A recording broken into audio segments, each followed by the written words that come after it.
Hi guys and girls on YouTube, and welcome to my channel. Well, I'm back from holiday now, so I thought we'd just kick off with a quick little video while I'm waiting for some more work coming in.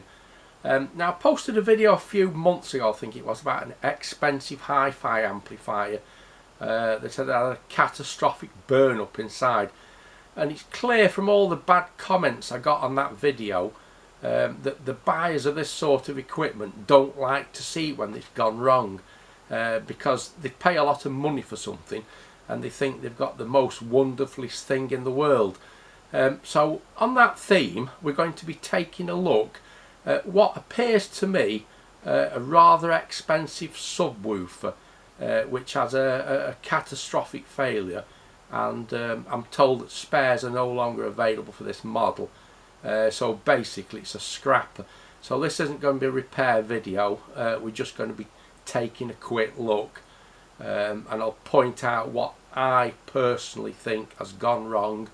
Other people might think differently, but this is just my opinion.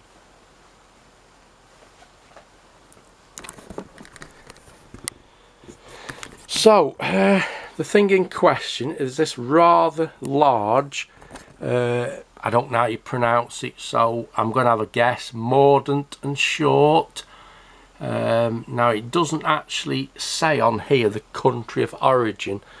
I thought years ago this was a British company that used to make speakers, but I don't do that much hi-fi, so I can't really say, but there's definitely no country of origin on here. Now, this was brought in. It actually switches on, it lights up, but there's no sound coming out of it. Now, the first problem I had was actually getting this out, because this is actually it's glued in. It's like in a sealed box, an airtight box, and it's glued in, so I had a hell of a job getting this out, but eventually we managed to get it out.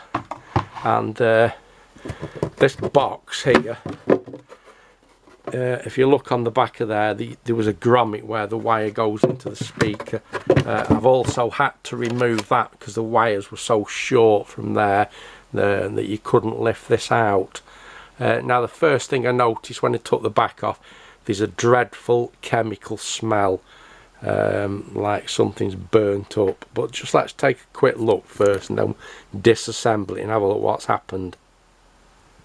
Now, to actually give it some credit, there's no silly switch mode power supply. We've got the huge toroidal transformer, and if you turn it round, the first thing you'll notice that it's all black there.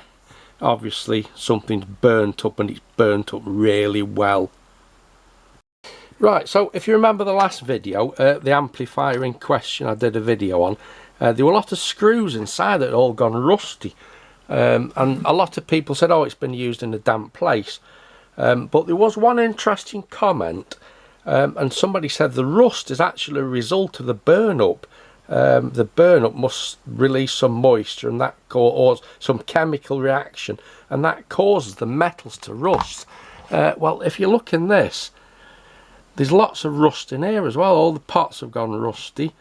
The contacts on the back of there are heavily oxidized. And don't forget, this is actually in a sealed compartment, so even if it was in a damp atmosphere, I don't think moisture would get into here, because this has got to be airtight. So the comment that somebody left about the moisture being a result of the burn up, I would imagine that's probably correct.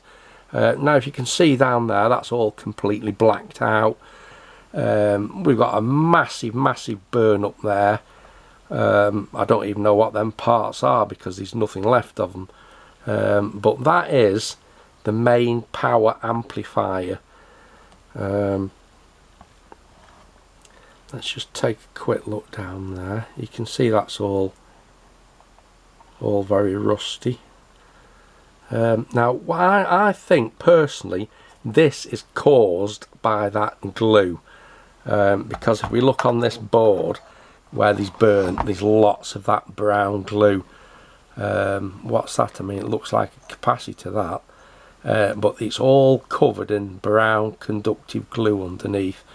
Now, other people might not disagree, but that is my personal opinion of what's caused this. So I think what we'll do is we'll take this board out and just take a better look at it, because there's not many connections holding that in, I don't think. I can't just see, but there's not that many anyway. But as you can see, it's totally destroyed. Right, I've got a bit more light on it now. So I've taken out the audio amplifier. There's only what is it, 3, 6, 7, 8, only 8 pins to desolder. But you can see the heatsink there's completely blacked out. Also, I would imagine that relay has melted because the burn up's been near the relay. Let's have a look. Probably a bit of damage down there. But you can see what a mess that is. Now let's take a look at the little amplifier board and we'll see where the burn up started. Right, so let's see if it's better with or without that light. Probably better without. I've put it on a bit of paper so we can see the extent of the damage. No, it's not very good light, is it? Let's try. Is that better? Right. That's still not particularly good, but so it does appear to all be covered in that brown glue rather than capacitor electrolyte leaking for a capacitor. Now the capacitors do look like they're leaking, but that might be because of the heat of the burn up. But let's turn over and have a look on the other side. So you've got 2 transistors, you've got a big hole burnt in the board there.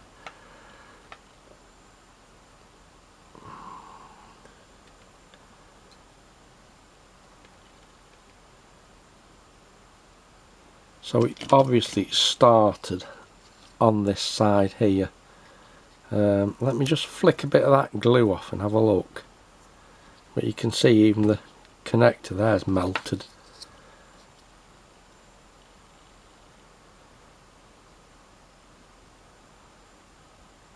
So I've flicked a bit of that glue off, and if we look at the board underneath that capacitor, you can see it's definitely as a result of moisture, because it's lifted the laminate off, and if we look underneath, the copper's discoloured like it's been wet. But these capacitors though, they do look like they've been leaking. I think that looks like an inductor. Let's just turn around here. Let's lift that other one off.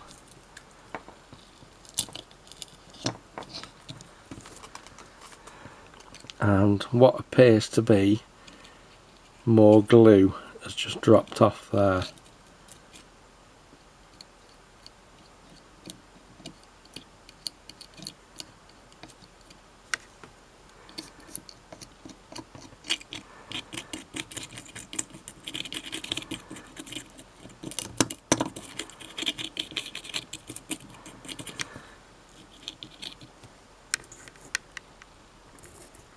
Right, so if we lift this capacitor up here,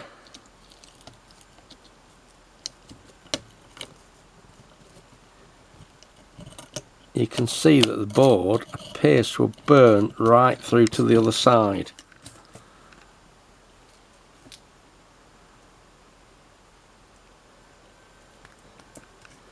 So I think what we'll do is just maybe give this a clean with some solvent and then have a look underneath, because there's all surface mounted parts under there that are no doubt burnt up as well. You can't see them because it's so black, but let's give that a clean up and then we can see a bit better. That's more glue I've just removed. Yeah, I've just taken that capacitor off. Well, actually it fell off. If we hold that up to the light, get some light on there. you can see as it's burnt right through the board there.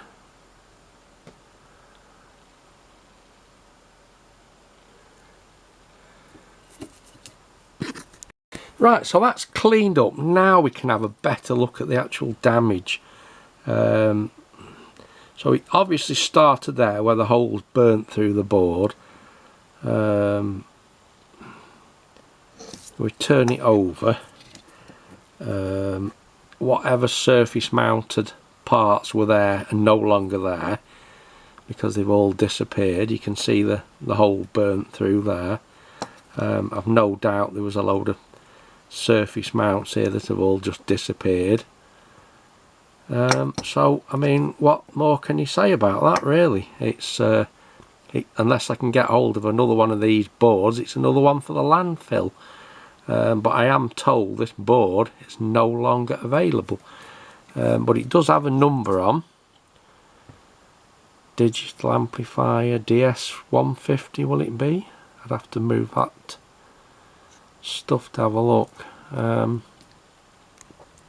But yeah, I just thought we'd get that quick video in. I've no doubt it'll generate a lot of bad comments, which is not a problem because I'll just delete the bad comments now. But anyway, that's your Mordaunt-Short subwoofer. Many thanks for watching, and I'll catch you in the next video then. Thank you, goodbye.